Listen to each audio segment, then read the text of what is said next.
Então, meu povo, vamos lá com o nosso mês nerd. E hoje a gente vai conversar sobre uma fantasia medieval brasileira, pessoal. O Castelo das Águias, da Ana Lúcia Merege. Então vem comigo logo depois da abertura.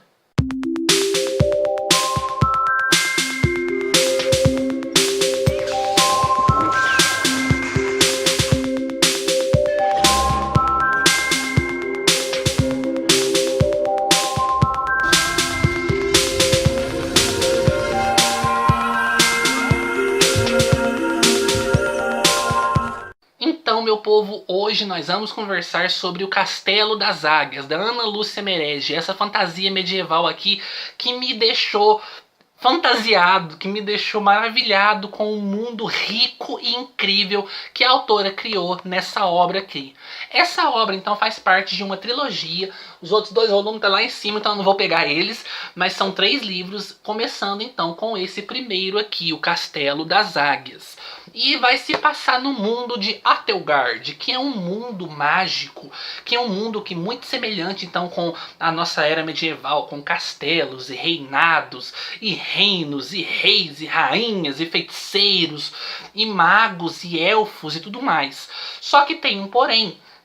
É um mundo onde teve uma miscigenação de raças entre humanos e elfos. Então você vai ter os meio-humanos, que são metade humanos e metade elfos. Você vai ter os elfos puros, que vai ser raro de encontrar eles, mas eles têm também. E você vai ter então os reinos. Tem certos reinos que convivem em paz com os elfos.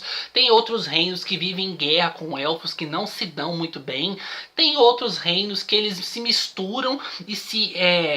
como é que eu posso dizer? Ficam assim, às margens da sociedade, sabe? No meio da floresta, não se mistura com outras civilizações e tudo mais. E é de um tipo de aldeia desse estilo que vem a nossa protagonista. Que ela chama, como que ela chama? A Ana. A Ana de Bryke. Ela mora então em Bryke, que é essa aldeia que fica no meio da floresta. E essa aldeia... ela convive muito bem entre elfos e humanos, e tem os meio-humanos. E a Ana de Bryke, ela é uma meia-humana.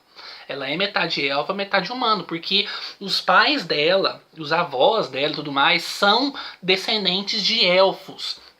E é bem interessante isso.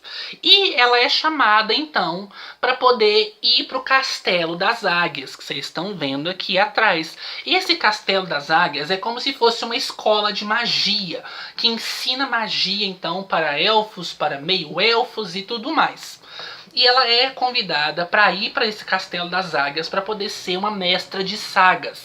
O que é uma mestra de sagas? É como se fosse uma professora que vai ensinar para os alunos, então, as mitologias do passado e as histórias do passado e tudo que aconteceu no passado entre as raças de elfos e de humanos e tudo mais. E essa matéria em si, ela é muito importante na magia, porque a magia é feita através de versos, através de cânticos e de músicas e tudo mais. E a pessoa tem que saber, tem que entender sobre a história do passado do mundo. E é uma história mais da mitologia, sabe? Ela, por exemplo, ela não vai saber muito sobre o presente do reino. Por exemplo, ela não sabe que o reino está em guerra com o reino vizinho e por qual motivo. Ela não sabe sobre o treinamento dessas águias aqui, que eu já vou explicar para vocês. Ela não sabe muito sobre isso, porque isso é tudo muita história recente. Ela sabe sobre a história do passado e a mitologia do passado. Então, quando ela sai da aldeia dela e vai para o castelo, a gente vai ter sobre o ponto de vista dessa personagem, que ela não sabe muito sobre o mundo atual. Ela tem muito conhecimento do passado, mas sobre o mundo atual, as políticas atuais e tudo mais, ela não tem muito conhecimento. E ela chega nesse castelo, então, e é o Castelo das Águias, que ele é chamado assim porque lá no castelo, na floresta que circula o castelo, tem um rio mágico. E as águias que moram lá nessas redondezas, elas bebem desse rio mágico e elas então se desenvolvem e viram águias guerreiras. É muito legal isso, gente. E então o reino de Atelgard inteiro utiliza essas águias para a guerra. Eles utilizam elas na guerra, então, contra os exércitos inimigos e tudo mais. Só que está acontecendo uma disputa política aqui. Eles querem pegar essas águias e meio que escravizar elas. Que os reinos, então, os reinos da borda, sabe? Os reinos assim que fazem fronteira com o reino inimigo, eles querem pegar essas águias e escravizar elas. Eles querem fazer, então, a sua própria fonte mágica nos reinos da borda, lá nos reinos fronteiras, para poder criar suas próprias águias. Só que isso já foi provado que é impossível, que não tem como fazer, porque as águias sofrem demais, as águias podem sofrer mutações e virar monstros, e elas morrem muito rápido. Então a história do livro vai transcorrer ao redor disso, então, da Ana indo para essa escola e ela conhecendo mais sobre o mundo, e vai ter então essas intrigas políticas que eu achei muito legal. Eu gosto muito quando um livro de fantasia tem essa parte política também, que não tem só a parte da guerra, mas também tem a parte política, né, que é quando você vai acompanhar então o ponto de vista dos governantes e as ideias deles e as táticas deles para poder ganhar na guerra e tudo mais. É bem legal isso.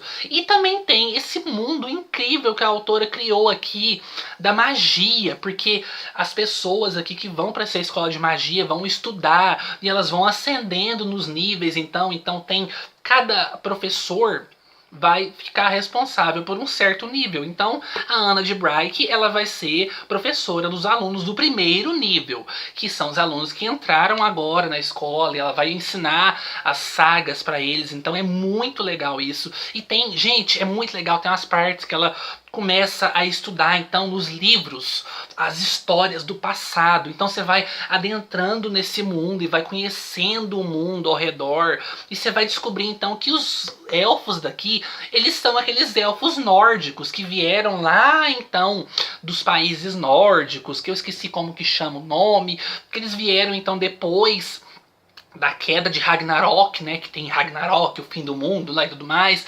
E a autora vai lidar com essa mitologia então dos elfos nórdicos mesmo. E tem a miscigenação, né, que é a mistura de elfos com humanos. A própria, eu não sei se é a avó, se é a mãe, eu acho que é a avó dela, era uma elfa que veio dessas tribos élficas originais. E ela então se apaixonou por um humano. E ela fugiu da sua tribo original, da sua tribo de elfos, para poder ficar junto com esse humano. E é onde eles vão dar então o início a essa aldeia de Bright aqui. A avó dela, gente, olha pra vocês verem que legal. E tem toda essa construção de mundo. Olha, é um mundo extremamente bem construído. É uma fantasia medieval deliciosa de ler. É um livro assim que você lê rapidinho. Eu li ele em um dia, povo. Um dia. Essa edição tem quase 200 páginas. 192 páginas. E eu não conseguia parar. Eu devorei o livro. Eu não conseguia largar. É muito gostoso de ler.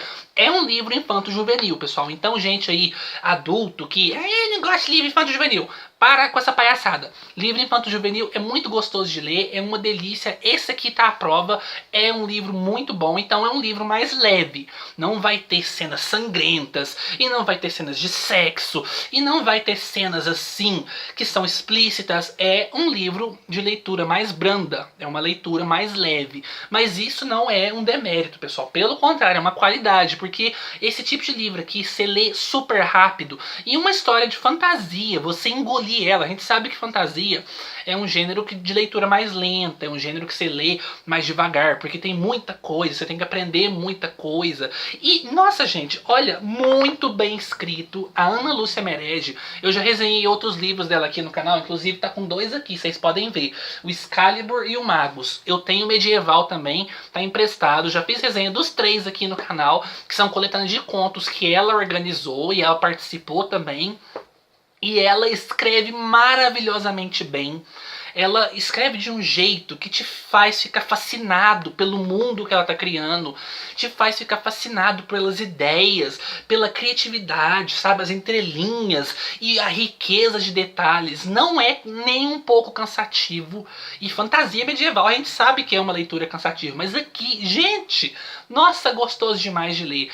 A escola, então, que tem todo esse negócio, tem os professores, é bem legal você entender o que cada um dos professores faz. Então tem o professor de armas e tem o nosso par romântico aqui. A gente pode falar que é par romântico, como é que eu posso? Kieran, eu não lembro o sobrenome dele, mas é o Kieran. E o Kieran, ele é um professor já do 4º nível. Ele é um professor que ensina para o 4º nível e ele é muito inteligente, ele é muito misterioso e ele é um mestre das águias. Olhem para vocês verem, ou seja, ele é o responsável por cuidar dessas águias, que são as águias guerreiras. Então ele vai ter que ensinar para os alunos dele como que vai fazer então a transição mágica de uma águia normal para uma águia guerreira, porque a águia vai lá e bebe essa água mágica, então o feiticeiro tem que pegar ela e ela vai sentar nele então, e ele vai fazer uma magia para poder ajudar a águia a transmutar numa águia guerreira, majestosa, gigantesca e tudo mais. Nossa, gente, é muito legal. Ele tem um passado aqui também, um motivo dele não querer fazer parte dessa história de que o governo aqui quer pegar as águias e escravizar elas como escravas da guerra e tudo mais. Ele não apoia isso. Então você vai ter esses debates políticos também. Nossa, gente, é muito bom. Você vai ter um vilão aqui que eu não esperava. Olha, eu sinceramente, eu tava lendo o livro aqui e eu lia, né? E chegou esse cara tinha uma índole má. Ele não era aquele vilão, vou fazer maldades. Não, ele é um vilão que tem os seus motivos. Ele acredita mesmo que aquilo que ele tá fazendo é uma coisa boa. E ele é um traidor, porque ele tá ajudando os reinos inimigos. Isso aqui não é spoiler, viu, pessoal? Isso é o vilão. E eu não tô falando quem que é. E ele tá ajudando os reinos inimigos. E ele quer levar as águias pros reinos inimigos também. E, nossa, gente, é muito legal. É muito bom. Eu adorei o livro. Eu vou dar a nota de 4 corujinhas. Eu só não dou 5 corujinhas porque o livro é muito curto, é muito rápido de ler. Eu queria que tivesse mais. Eu acho que se o livro tivesse um pouquinho mais aqui, seria um livro ainda melhor. Mas é um livro muito divertido, é um livro muito bom, uma baita fantasia. Eu recomendo demais para todo mundo que gosta de histórias fantásticas. Fica a dica aí. Então, meu povo, espero que vocês tenham curtido o vídeo de hoje e fiquem atentos que amanhã vai ter vídeo também, pessoal. Amanhã, então, a gente vai conversar sobre Star Wars. Amanhã é dia de Star Wars, né, gente? Amanhã é um dia, assim, favorito do ano aqui, junto com o Halloween. Então, a gente vai conversar sobre Star Wars Sombras do Império. Então, eu fico esperando todo mundo aqui pra gente poder conversar. Deixa o dedão pra cima e até amanhã, povão. Tchau, tchau!